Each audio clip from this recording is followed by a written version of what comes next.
নিষিদ্ধ করে দিয়েছেন। তিনি বলেছেন ইন্নামাল খামরু, মদ এক নম্বরে, 2 নম্বরে ওয়াল মাইসির, জুয়া খেলা।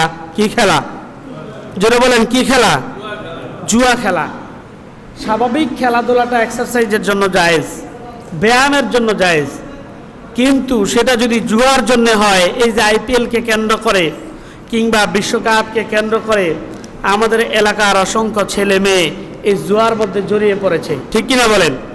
এই জুয়া খেলা কি জায়েজ না হারাম? এতটাই হারাম যে জুয়া খেলার কারণে ওই ব্যক্তিটার উপরে আল্লাহর গজব, ওই ব্যক্তিটা ইসলাম থেকে বাতিল হয়ে যাবে, ওই ব্যক্তিটা মুসলমান থাকবে না, বেঈমান হয়ে কবরে যেতে হবে। জোরে বলেন নাউজুবিল্লাহ। একমাত্র বাঁচার পথ হচ্ছে তওবা করা, আল্লাহর কাছে কেঁদে কেটে বলা আমি আজ থেকে আর এই জুয়া খেলবো না। তাহলে জুয়া খেলা যদি হারাম হয়, এখন তাকে খেলিয়ে দেওয়াটা কি জায়েজ?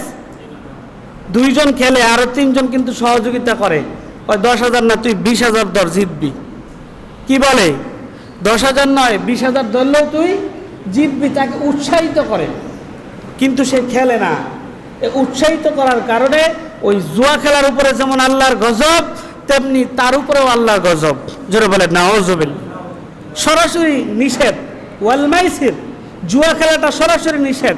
অনেকে আবার খেলে না, সে সাথে সম্পৃক্ত নাই, কিন্তু তার দোকানে বসে, তার ঘরে বসে এই জুয়ার কন্ট্রাক্ট করতেছে, ঠিক কিনা বলেন?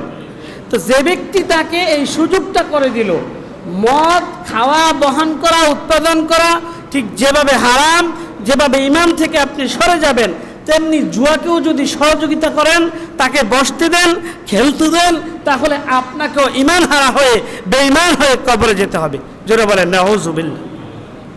তাহলে আমার ছেলে, আমার ভাই, আমার বন্ধু, আমার এলাকা প্রতিবেশী প্রত্যেকে এই খেলাকে, বলকে কেন্দ্র করে জুয়া খেলে, মুরব্বীরা পর্যন্ত বসে বসে দেখে।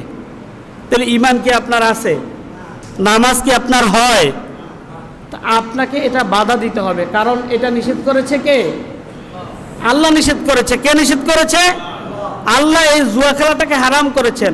আর রাসূল বলেছেন যে জুয়া খেলে, জুয়ায় সহযোগিতা করে, এ খেলা যে উদ্ভাবন করলো, খেলতে দিল, প্রত্যেকের উপরে আল্লাহর গজব।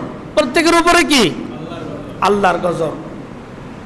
তাহলে আপনি তাকে খেলতে দেওয়ার কারণে, আপনার দোকানে বসে খেলতে দেওয়ার কারণে, কিংবা আপনি টাকা দিয়ে সহযোগিতা করেছেন, উৎসাহিত করেছেন, এজন্য আপনার উপরেও গজব আসবে আল্লাহর পক্ষ থেকে।